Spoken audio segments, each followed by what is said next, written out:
Hello, everyone. I'm Scott Klusendorf, president of Life Training Institute. Welcome to our podcast. Great to have you with us. We try to equip you to defend your pro-life views in a persuasive manner. And today we're going to look at what is the core of the abortion debate. People get sidetracked all the time on what the real issue is. The real philosophical issue in this debate comes down to one issue. Either you believe each and every human being has an equal right to life, or you don't. And if you don't, it's because you have bought into a number of worldview assumptions that are seldom defended. They're usually just assumed, and it's helpful as pro-lifers if we recognize these assumptions so that we can refute them. Often what happens is you're in a discussion on abortion, and your critic says, well, how can you call an embryo that's not even a person yet a being with a right to life? And you say, well, why isn't the embryo a person? And they'll say, well, the embryo's not self-aware. It's not able to feel pain. It's not able to interact with his or her environment. Therefore, it's not a person. And what typically happens is pro-lifers start buying the premise of their critics at this point. And they'll say things like, well, wait a minute, that child in the womb can have brain waves by week 6 and has a heartbeat by week 3 and can be able to feel pain by week 20 or something like that. That's a mistake, and here's why. You've just bought the premise of your critic that those things are what define us as valuable. You should challenge the premise, and the first step in challenging the premise is to recognize the worldview assumptions that are idling in the background there with your critic. And today we're going to look at those assumptions so that you're able to recognize them and refute them more effectively. Let me give you a little example of this. I pulled a passage from Katha Pollitt's book, Pro, Reframing the Abortion Debate. Now, Katha Pollitt, I'm going to switch to my readers here, my Elton John glasses, as my wife Stephanie refers to them as. Katha Pollitt has written a book that's wildly popular among abortion rights advocates, and here's what she says. She says it's hard to see how a fertilized egg qualifies as a person. Now, we can argue with her about whether the embryo is a fertilized egg or not. The truth is it's not, because sperm and egg die in the act of conception. But set that aside for a moment. A fertilized egg, though not a mere fertilized egg the way she says it, the embryo is already a whole living human being. But let's not quibble with her over that, or quibble with her, pardon me. I'll go to speech therapy when this is over. Let's not quibble over that definition. Let's just go ahead and read the rest of what she says. Listen to her reasoning as to why the embryo does not count as a person and why she doesn't believe each and every human being has an equal right to life. She says it has no brain, no blood, no head, no organs or limbs. It cannot think, feel, perceive, or communicate. It has no character traits or relationships and occupies no social space. Listen to this. It's the size of a period at the end of a sentence. Before it implants in the uterine wall, and usually for quite some time after that, the woman in whose body it exists does not even know it's there. In fact, about half of all fertilized eggs fail to implant and are simply washed out of her body with her menstrual flow. If fertilized eggs are persons, God is remarkably careless about them. They are potential persons, yes, but that is not the same as actually being one, any more than my being a potential 70-year-old means I am one now, end quote. Okay, all kinds of stuff going on there. A couple of things I want you to notice right away. Notice that Pollitt never once says why the traits she mentions are value-giving. She just asserts that they are. You could rightly respond to her and say, wait a minute, Katha, why does body size determine my value? And how big do I have to be not to be intentionally killed? You could also ask her why brainwave development is what gives us value. How does the fact I see myself existing over time or occupy social space mean that I can't be killed? Why do those things matter? She never gives us a reason why. And I want you to pay attention here, because a lot of times what pro-lifers freak out over is they think, wow, how am I going to answer a Michael Tooley or a Peter Singer or a David Boonin or maybe a Kate Greasley, who argue all these sophisticated philosophical arguments for why the unborn don't count as one of us, how will I ever be smart enough to refute them? What will help you is to recognize the common patterns in the way they argue. And the first thing all of them do is they assert that certain things matter, but they don't fully argue why they're value giving in the first place. Whether you're reading Michael Tooley, Peter Singer, or Jubilina Minerva, or David Boonin, you're not told why having desires or being immediately able to see yourself existing over time is what gives you value and a right to life. These things are asserted, they're not argued for. And you are within your rights to say, hold it, back up a minute, tell me why those traits matter in the first place. And of course, Pollitt never does. She never tells us why your body size determines your right to life. So what if I'm the size of a dot at the end of a sentence? She hasn't given me a reason why that means we can intentionally kill you. She just makes the assertion. She also makes the assertion that because these embryos don't survive for very long, at least some of them don't, they get washed away in miscarriage, that's a justification for having an abortion. Wait a minute. How does the fact that nature spontaneously triggers a miscarriage mean that A, the embryos in question are not fully human, or B, we may intentionally kill them? Earthquakes happen in third world countries and kill hundreds of thousands of people due to poor building codes. Does it follow mass murder is justified? She does not make any argument to jump from this is what happens to this is what we get to do because it happens. This is a classic example of the is-ought fallacy. You say something is morally okay to do because it is the fact it happens. You can't get from that to we ought to be able to do it because nature or some other force has something happen. You've got to give us reasons why that results in a reason that says we can intentionally kill you. And Pollitt gives us none of that. She simply asserts this. Now, there's a worldview assumption going on here with Pollitt when she brings up all these traits that the unborn are too small, they can't feel, they don't have the ability to see themselves existing over time, they don't have brains, they don't have consciousness. There's a worldview assumption going on here, actually two that we're going to look at right now, and these need to be contended for, and she doesn't contend for them. Again, she merely assumes them to be true. The first worldview assumption that she brings to the table is what we call a performance view of human value. Let me unpack what that means. There are two rival worldviews competing right now in our culture over the question, what makes humans valuable in the first place? The first worldview assumption is what we call the performance view of human value. The performance view of human value says this: being a human is not enough to give you a right to life. Rather, you have to function at a certain level. You have to perform at a certain level. You have to have an immediately exercisable capacity for self-awareness, or for sentience, or for seeing yourself existing over time, or maybe interacting with your environment, all the things we just saw Pollitt mention. Until you can immediately exercise those things, you may be a human biologically, but you're not a person with rights. That's the performance view of human value. Being human is not enough. The rival view to that, which pro-lifers hold, is that you are not valuable because of what you can do at a performance level.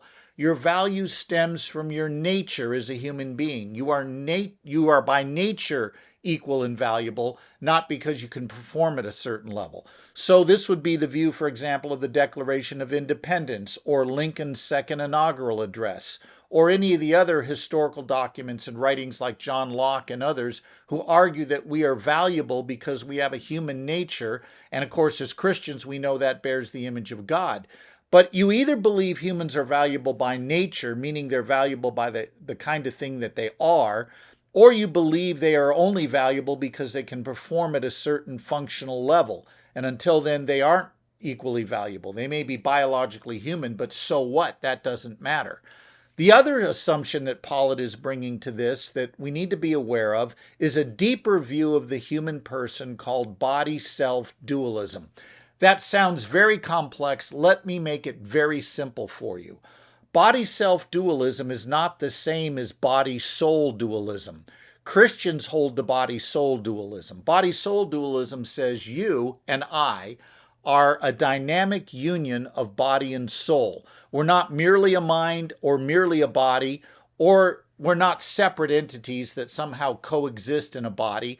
Rather, we are a dynamic union of body and soul. For example, if you look behind my shoulder here, you will see a picture on the wall. As your eye is making contact with that picture on the wall, two things are happening.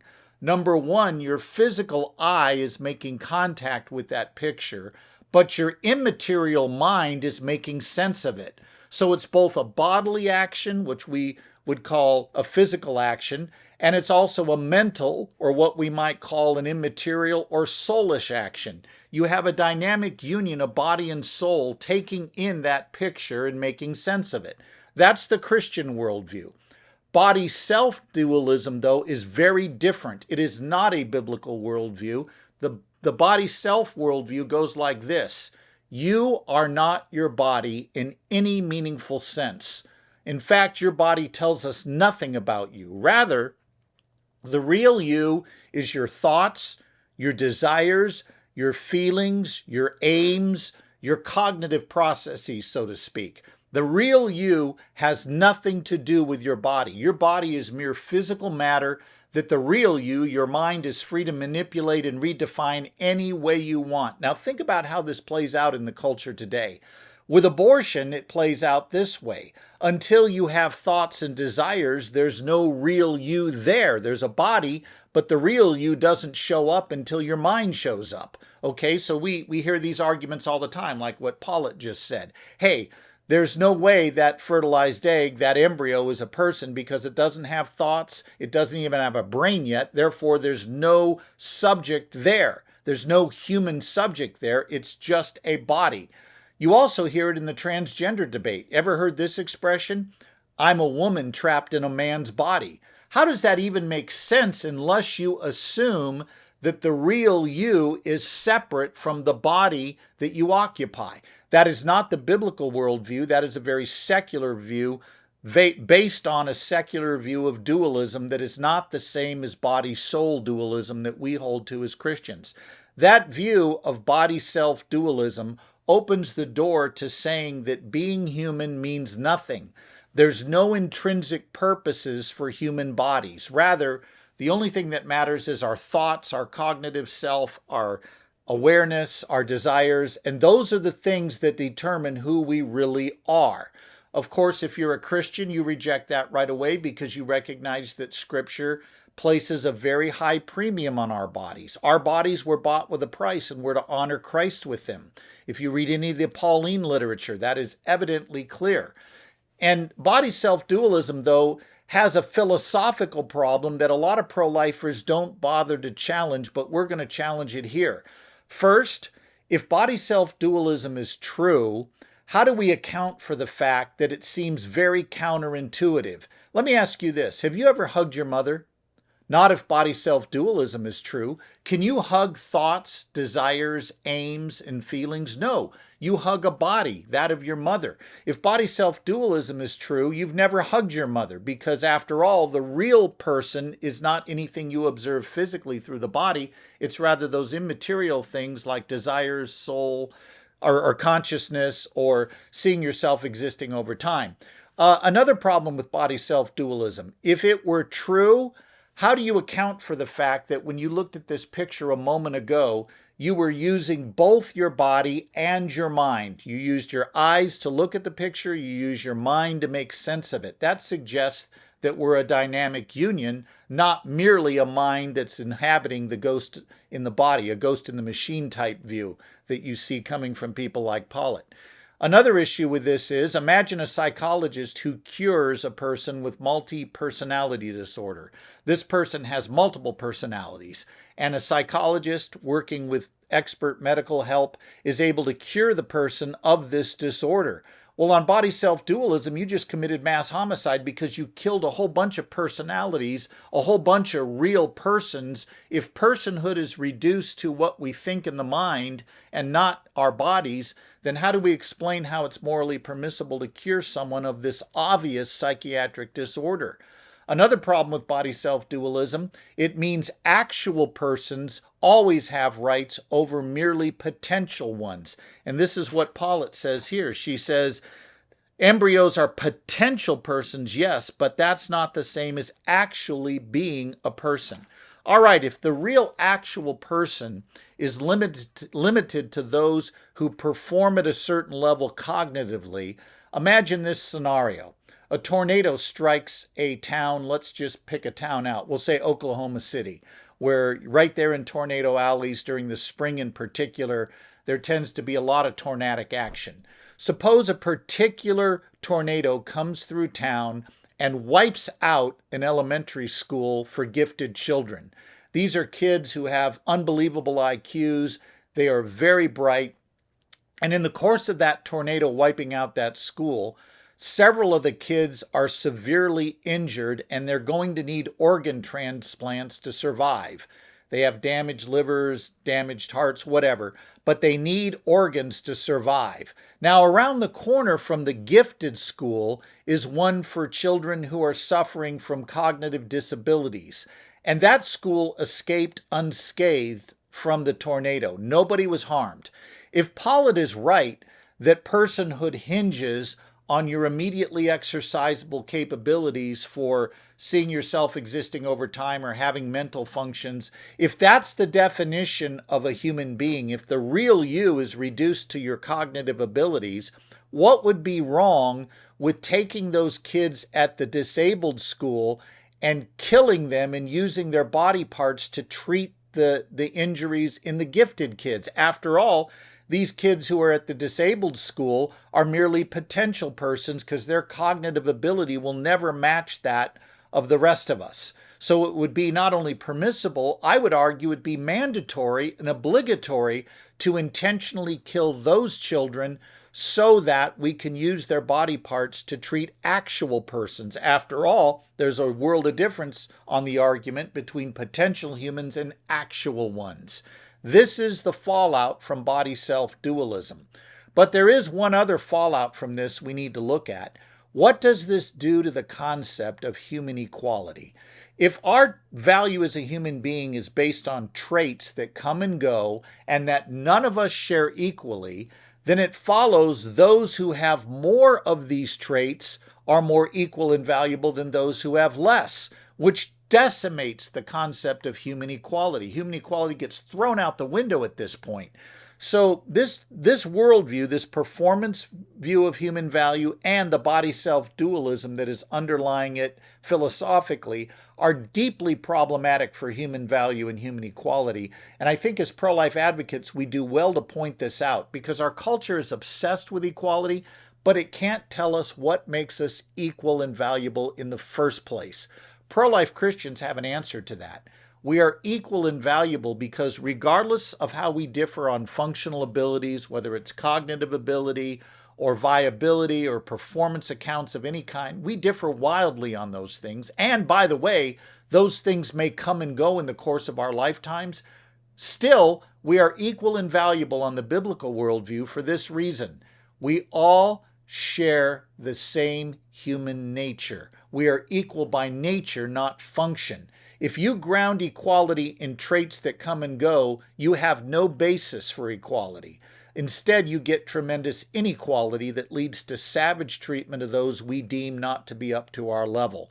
And I think as Christians, we need to push hard against this idea, that each and every human being doesn't have an equal right to life. If you believe each and every human being has an equal right to life, then if we demonstrate to you that the unborn are human beings, and we've already dealt with that in previous editions where we looked at the scientific case for the pro-life view, if we show you that the unborn are human, then you are obligated to accept the rest of the argument that they too have an equal right to life, just like you do, just like your friends do. It's only when we start dividing human being from human person that we get into this crazy area of, oh, well, some humans are more equal than others and we can intentionally kill them if we deem them not to be persons. Sadly, we have a very long history of defining people out of existence that we want to exploit to fulfill our own desires. And that's exactly what it looks like is happening here. So pro-lifers, instead of buying the premise that these things give us value, instead of saying, oh, the unborn can have self-awareness by week 6 in the womb, or they can feel pain by week 12, reject the premise that those things are value-giving in the first place, and reject it by showing the underlying assumptions that have not been defended, the performance view of human value, and the body-self dualism that is idling beneath that. Challenge those premises at the worldview level and show that only your worldview can actually account for equal treatment of all humans. If you want human equality, you need the biblical pro-life view, not the view that says we can divide human from person and somehow still end up with a basis for human equality and value. We can't. Thanks for listening today. Great to have you with us. We will keep going with these issues and help equip you to make a good case for the pro-life view. Be sure to go to our like button and like the podcast on social media and let us know you're listening. We appreciate you doing that. Thanks for joining us.